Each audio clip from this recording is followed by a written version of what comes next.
Hello dear students, how are you all. कैसे हैं आप सब। आई होप बहुत अच्छे होंगे, आपकी फैमिली में भी सब लोग बहुत अच्छे होंगे। देखो, कई दिनों से हम ये बात सुन रहे हैं कि मैम बी फार्म और एम फार्म वाले अब फार्मासिस्ट नहीं रहे, क्या अब ये फार्मासिस्ट नहीं कहलाएंगे और ना ही किसी गवर्नमेंट जॉब के लिए अप्लाई कर सकते हैं। ऐसा क्या हो गया, ये मुद्दा आखिरकार क्या है, क्यों ये मुद्दा उठ रहा है, कौन इसके पीछे का जिम्मेदार है, सारी चीजें आज मैं अपने इस वीडियो में आपको बताऊंगी। हर एक फार्मासिस्ट के पास ये वीडियो पहुंचा दो, जरूरी है। मैं अपना मत आपके सामने रखूंगी, आपका क्या मत है वो भी मुझे कमेंट सेक्शन में जरूर कमेंट करके बताइएगा। एक फार्मासिस्ट, चाहे वो बी फार्म करके बनाओ चाहे वो डी फार्म करके बनाओ, दोनों ही फार्मासिस्ट हैं, दोनों की ही अपनी अपनी जगह एक पोजीशन है जिसको हमें हर्ट नहीं करना चाहिए। हमें कोई अधिकार नहीं है कि हम जज करें बी फार्म वाले क्या हैं और डी फार्म वाले क्या हैं। दोनों ही फार्मासिस्ट हैं, दोनों के ही अधिकार हैं फार्मा सेक्टर में हर एक फील्ड में काम करने का। ठीक है जी, चलिए वीडियो को शुरू करने से पहले आप हमारा दूसरा चैनल बीएसपी फार्मेसी 2 सब्सक्राइब करें, बिकॉज वहां पे बिल्कुल फ्री ऑफ कॉस्ट आपको वीडियो लेक्चर्स मिलते हैं, वो भी बेस्ट टीचर्स से और बेस्ट क्वालिटी कंटेंट से। जाइए फटाफट जाके उसको सब्सक्राइब कर लीजिए, बहुत जल्द फ्री ऑफ कॉस्ट वहां लाइव क्लासेस भी शुरू होने वाली है। चलिए जी, क्या है मुद्दा, आप सब जानते हैं बिहार में अभी फार्मासिस्ट की 1539 वैकेंसीज आई थी, जो कि फिलहाल रद्द हो चुकी हैं। ठीक है, अब इस वैकेंसी पे कोई भी काम नहीं किया जा रहा है। ये वैकेंसी हमें देखने को मिली थी पहले 2019 में, वहां ये रद्द हुई, 2023 में दोबारा इस पे काम चला और यहां भी ये क्या हो गई भाई, कैंसिल हो गई। ठीक है, या फिर बोल सकते हैं पोस्टपोन्ड हो गई, है ना। और सरकारी काम है, और राजस्थान में जो वैकेंसीज आई थी, ये मुझे सरकार का बहुत बेकार लगता है किस्सा। जो राजस्थान में अभी वैकेंसीज आई थी 1000 कुछ पोस्ट थी, अब मान के चलो भाई 2009 में वो वैकेंसी आई थी। ठीक है, 2009 में वैकेंसी आई थी, कोई किस्सा था, ये मेरिट बेस्ड वैकेंसी थी। यहां ये वैकेंसी फंसी, फिर 2023 में आई, 2023 में आई, बच्चों की मेरिट के अनुसार इसमें डिसाइड भी हो गया कि हाँ भाई चलो ठीक है, ये स्टूडेंट सेलेक्ट हो गए हैं, है ना। हमारे भी कुछ टीचर्स थे जो कि जिनका सिलेक्शन इसमें हुआ। फिर क्या होता है, कुछ ही दिनों बाद पता चलता है कि पैरामेडिकल की जितनी भी पोस्ट आई थी, नर्सिंग वाले थे, जो भी था, सबका सिलेक्शन हो गया। फार्मासिस्ट की जो वैकेंसी थी वो फिर से अटका दी। अब कब तक ये केस चलेगा, 2009 से तो 2023 तक आया था। अब पता नहीं उन बच्चों का क्या, जो जिन्होंने इसके लिए अप्लाई कर दिया था, सिलेक्शन हो गया था, लेकिन फिर इन्होंने ये वैकेंसी अटका दी। तो ये चीजें बहुत गलत हैं, ये नहीं होना चाहिए। मैं हर तरीके से अपनी गवर्नमेंट पे रिस्पेक्ट करती हूँ, बट जब एक बात स्टूडेंट की आती है, जब एजुकेशन सिस्टम की आती है, तो वहां जाके कहीं ना कहीं हमारा इंडिया पीछे रह जाता है इन सब चीजों के कारण। जो चीजें हैं सटीक होनी चाहिए, एक टाइम फिक्स होना चाहिए कि इस टाइम वैकेंसी आएगी, इस टाइम रिजल्ट आएगा, इस टाइम आपकी पोस्टिंग हो जाएगी। ये बहुत ही माइनर सी चीजें हैं, लेकिन एक स्टूडेंट के लिए बहुत मेजर है और एक सरकार के लिए बहुत माइनर है। तो प्लीज मेरी रिक्वेस्ट है आप लोगों से हाथ जोड़ के कि स्टूडेंट्स के इमोशंस के साथ ना खेला जाए, क्योंकि जब हमारा यूथ वही है, पढ़ेगा इंडिया तो बढ़ेगा इंडिया। ऐसे तो बिल्कुल नहीं बढ़ पाएगा कि आप वैकेंसी देते हो, बच्चा तैयारी करता है, फिर उस वैकेंसी को आप फंसा देते हो। प्लीज मेरी रिक्वेस्ट है आपसे, जानते हैं आप सब कुछ हो लेकिन करना नहीं चाहते हो इस फील्ड की तरफ। ठीक है, जरूरी है, अगर इस फील्ड की तरफ भी हम काम करेंगे, एजुकेशन सिस्टम की तरफ काम करेंगे, तो ग्रोथ हमारे इंडिया की 10 गुना ज्यादा होगी, ये मेरा मानना है। एक टीचर तो हमेशा यही चाहेगा कि उसका बच्चा ग्रो करे, लेकिन पता नहीं क्यों ऐसा होता है, हर बार हर स्टेट में, कभी स्टेट गवर्नमेंट कर रहा है, कभी सुप्रीम कोर्ट कर रहा है, कभी हाई कोर्ट कर रहा है, कभी सेंट्रल गवर्नमेंट कुछ कर दे रहा है। प्लीज ये सब ना कीजिए, प्लीज प्लीज प्लीज रिक्वेस्ट है मेरी। चलिए, हुआ क्या है एक्चुअली वो बात कर लेते हैं, वो ज्यादा इंपॉर्टेंट है। किसकी गलती है, क्या सारी चीजें हैं।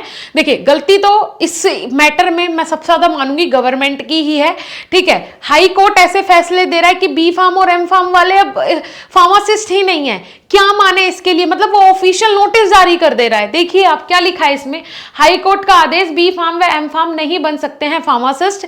कौन बन सकता है, जानिए कौन बन सकता है। इन्होंने बोला डी फार्म वाले एलिजिबल हैं फार्मासिस्ट बनने के लिए, इसके अलावा बी फार्म और एम फार्म वाले फार्मासिस्ट गवर्नमेंट फार्मासिस्ट के लिए एलिजिबल नहीं है।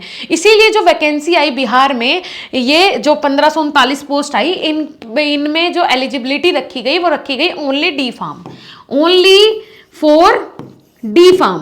ठीक है जी, ओनली फॉर डी फार्मा के लिए वैकेंसी इन्होंने निकाली। पक्का पता था अगर ये ऐसा करेंगे तो एम फार्म वाले और मोस्टली बी फार्म वाले हल्ला करेंगे ही, वही चीज हुई। बी फार्म वालों ने हल्ला बोल दिया, ठीक है जी, और इस वैकेंसी के लिए सीधा जाके बैठ गए हाई कोर्ट के बाहर कि हम तो ऐसा करने नहीं देंगे, हमारे साथ नाइंसाफी हो रही है, हम क्यों इसमें पार्टिसिपेट ना करें। सही बात है, मेरे पॉइंट ऑफ व्यू से बिल्कुल सही बात है उनकी, कोई गलत बात इसमें नहीं है, क्योंकि दोनों ही फार्मासिस्ट हैं। आप ऐसा कैसे कह सकते कि एम फार्म वाले फार्मासिस्ट ही नहीं है, वो इसके लिए मतलब नहीं मुझे समझ में आ रहा कि किस हिसाब से आप कर रहे हैं। राजनीतिक मुद्दा है ये, क्योंकि ये मुद्दा जो है ये एजुकेशनल तो है ही नहीं, ये किसी हमारे अब तक जो चीजें चलती हुई आ रही हैं उनके अकॉर्डिंग तो है ही नहीं, बिल्कुल अलग मुद्दे पे बात हो रही है बिहार में। अभी कुछ दिनों पहले भी ये नोटिस उन्होंने जारी किया था, इसीलिए हाई कोर्ट ने, और जो ऊपर से गवर्नमेंट की तरफ से वैकेंसी आई है उसमें only for D pharma, only D pharm candidate are eligible, ऐसा है।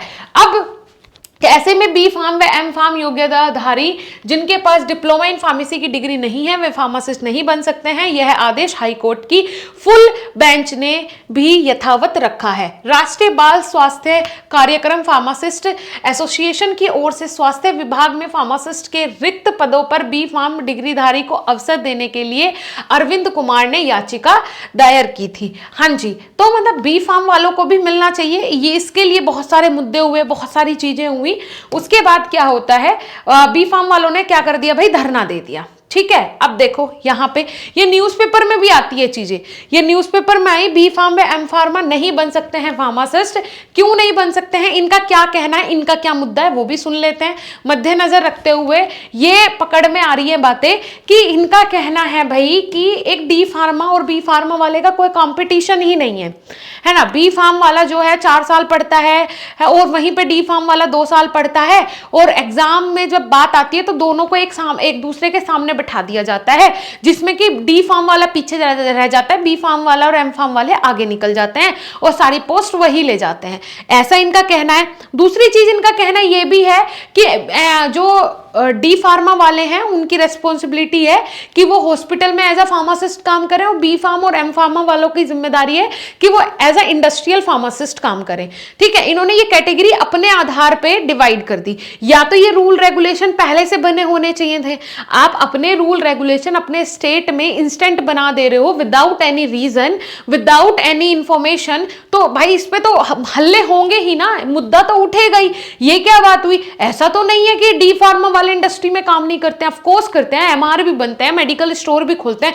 तो या तो ऐसा करो कि डी फार्मा वाले सिर्फ गवर्नमेंट जॉब में जाएं, बाकी सेक्टर्स उनके लिए बंद हो जाएं, या फिर ऐसा करो कि डी फार्मा वाले जो हैं उनके लिए आप अलग से कुछ पोस्ट निकालो कि 30% जो इस वैकेंसी में जो पोस्ट हैं वो डी फार्म वालों के लिए होंगी, बाकी 70% पे ऑल फार्मासिस्ट वहां पार्टिसिपेट कर सकते हैं, उसमें डी फार्मा वाले भी इंक्लूड होंगे, लेकिन 30% स्पेसिफिक डी फार्म के लिए हम ये रख रहे हैं, ये कोटा रख रहे हैं, ऐसा हो सकता है। लेकिन आप बोले हैं कि डी फार्मा वाले ही सिर्फ फार्मासिस्ट कहलाने के योग्य हैं, ये तो बिल्कुल सेंसेबल बात नहीं हुई ना। मुझे समझ नहीं आ रहा कि इसके पीछे कौन सा सेंस है। सीरियसली ये मजाक है, और आप इतने बड़े लेवल पे बैठ के ये बातें कर रहे हो, कोई साइंटिफिक रीजन तो दो एक्चुअली, कि ऐसा तो कम से कम मत बोलो कि बी फार्म और एम फार्म वाले फार्मासिस्ट ही नहीं है, ऐसा तो आप नहीं बोल सकते हो। ये तो देखो क्लियर है, ऐसा नहीं बोल सकते हो, आपको इसका अधिकार नहीं है। फिर ये बोलते हैं बी फार्म वाले जो हैं उनके लिए तो कोई हॉस्पिटल में ट्रेनिंग नहीं होती है,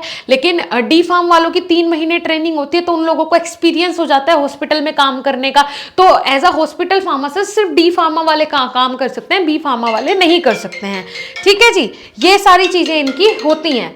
ओके, तो ये सब चीजें सच में बहुत गलत है, मेरे हिसाब से तो बहुत गलत है। ये इन्होंने न्यूज़पेपर में न्यूज़ दे दी, हल्ला हुआ इस पे, बी फार्म वालों ने धरना दे दिया कि हमारे लिए तो नहीं आ रही है। फिर सुप्रीम कोर्ट बोलता है कि चलो ठीक है, वैकेंसी में इन्होंने क्या किया, इन्होंने बी फार्म और डी फार्म दोनों से फॉर्म भरवाने शुरू कर दिए कि फिल कर सकते हैं फॉर्म, कोई वो नहीं है, जो हमने वो क्राइटेरिया दिया था उसको चेंज कर देते हैं।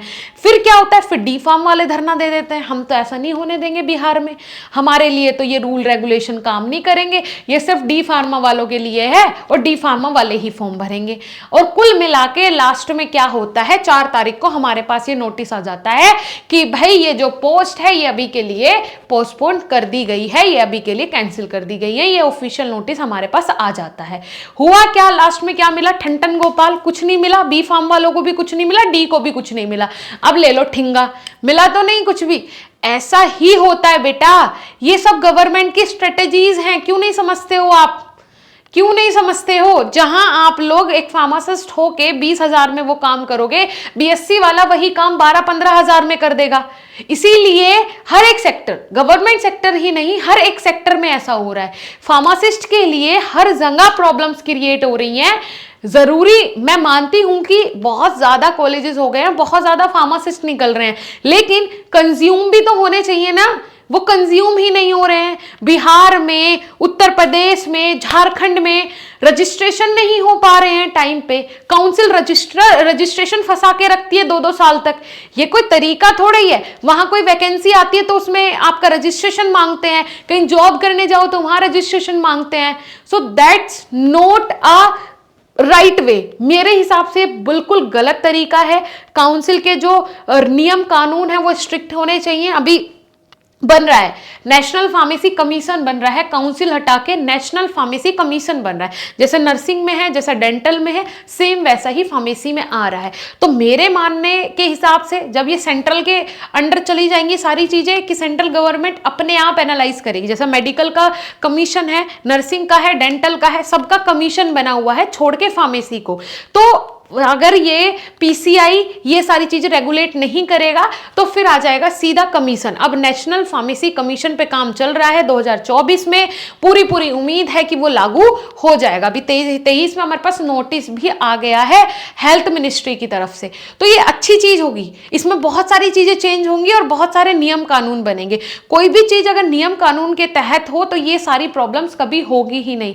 हम नहीं सुनते कभी नर्सिंग की वैकेंसी फंस गई, फंसती भी है तो अगली बार आई तो निकल जाएगी, लेकिन फार्मेसी की अगली बार भी फंसेगी, 2 बार फंसेगी, 3 बार फंसेगी और कभी निकलेगी ही नहीं। मेरा मानना तो ये है, ये हालतें हैं फार्मासिस्ट के लिए, है ना। तो इन चीजों पे जब सुधार होगा, नियम कानून स्ट्रिक्ट बनेंगे तो 110% चीजें सही होंगी। आपका क्या मानना है प्लीज कमेंट सेक्शन में कमेंट करके जरूर बताइएगा। मेरे जितने भी मत मैंने आपके सामने रखे हैं, मेरा ये मानना है कि आप लोगों को बहुत अच्छे से समझ में आए होंगे। अब देखिए, ये कुछ फोटोग्राफ्स आप देख रहे हैं मेरे पीछे, ये हमारे कोर्सेज हैं जो कि हम अपनी एप्लीकेशन पे आपको प्रोवाइड करवाते हैं। बीएसपी फार्मेसी के नाम से हमारा ऐप है, प्ले स्टोर पे जाके आप डाउनलोड कर सकते हैं। ठीक है जी, वहां पे आपको हमारे सभी कोर्सेज दिखेंगे जिनके प्राइस बहुत ही नॉमिनल है। क्यों हम ये कोर्सेज प्रोवाइड करवाते हैं? जिससे कि आप लोगों के बेसिक्स जो हैं वो स्टार्टिंग से ही क्लियर हो जाए। हम नहीं चाहते हैं कि 4 साल आप यहां मेहनत करें, 4 साल बाद फिर से आप दूसरे किसी एग्जाम के लिए प्रिपरेशन में टाइम दे। और एक फार्मेसी ऐसा कोर्स होता है कि घर वाले भी सोचते हैं अच्छा बी फार्मा कर लिया, अब बच्चा जॉब करेगा, पैसे लाएगा, कमा के देगा हमें, है ना। तो उसके लिए आप पहले से ही मजबूत हो जाओ, हमेशा आप अच्छे से स्कोर करो अपने एग्जाम में, वही चाहता है बीएसपी फार्मेसी। देखिए, अगर आप हमारे किसी भी कोर्स को विजिट करते हैं हमारी वेबसाइट पे, जो कि गूगल पे अवेलेबल है, गूगल पे सर्च करना है बीएसपी फार्मेसी, हमारा वेबसाइट आ जाएगा। वहां से अगर किसी भी कोर्स में आप पेमेंट करते हैं ना तो आपको हैवी डिस्काउंट मिलेगा। आपने कूपन कोड अप्लाई करना है कोर्स को ज्वाइन करने से पहले, माधव, MADHAV।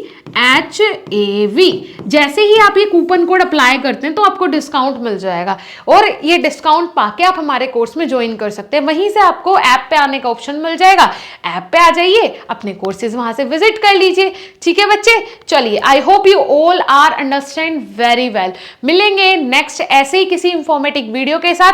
पहले नंबर नोट कर लीजिए, हेल्पलाइन नंबर, कोई डाउट कोई कंफ्यूजन हो तो आप कॉल भी कर सकते हैं, 7999589063। ठीक है, यहाँ पे ये वाला नंबर है हमारा, इस पे आप हमेशा कॉल कर सकते हैं कभी भी अगर आपको कोई भी डाउट होता है पेड कोर्सेज से रिलेटेड। ठीक है बच्चे, चलिए, थैंक यू।